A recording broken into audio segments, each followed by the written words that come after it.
Do you think there's a season for certain types of lifting? Like, a lot of people, including us sometimes, we have to market things, spring, summer, beach pool season, fall, winter, your bulking seasons, or whatever it is. I don't necessarily think that. I think we covered this before.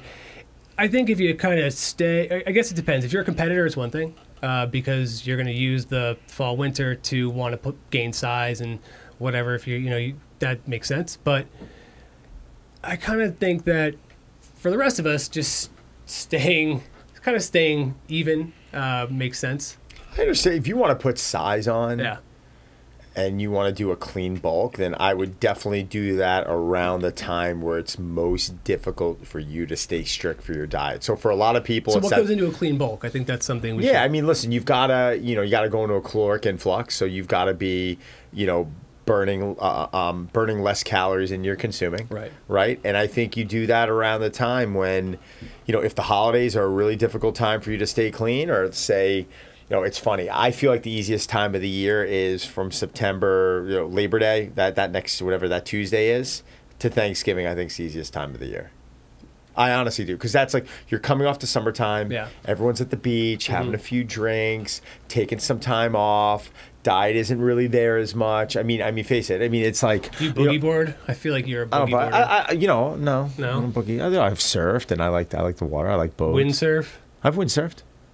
I've surfed. I barefoot. I started barefooting skiing when I was 12. I was a big water snorkel.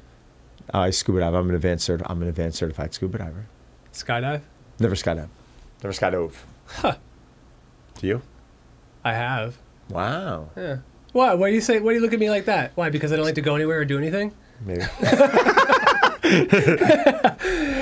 But to answer your question, I think the easiest time of year to eat clean and to train is that day after Labor Day, that Tuesday, all the way to Thanksgiving. I think you have what's that, September, October, and half of November, or almost more. So you basically, what's that, 2.5, 3 months where you really don't have any distractions. And then you come from Thanksgiving to the New Year, that's like this, the holidays and corporate eating and dinners and holiday dinners and all this stuff that people just complain about, New Year's, Hanukkah, whatever it is, and then you come into the New Year's resolution, and then, it's kind of like, post Labor Day. Those are similar times of year. But the summertime, everyone's like, I'm going to get ripped for the summer. And I'm like, yeah, but what happens during the summer? But that's the thing. They stop with, they train really hard for the summer, and then they stop, and then they, as you like to say, they let their hair down. Yes, but a lot of times they let their hair down all summer, and then come September, they have a lot of making up to do. I think you just got to go with it, man. You got to, like, when you're feeling like dialing in, when you want to have some enjoyment and let your hair down, let your hair down, and just make sure you don't fall off. And if there's something you really want to prep for, then yeah, really prep for that and put everything else aside. When the enjoyment in life, meaning like the eating and the drinking, starts depressing you and starts putting you into a bad mental state, then you've overstayed your welcome.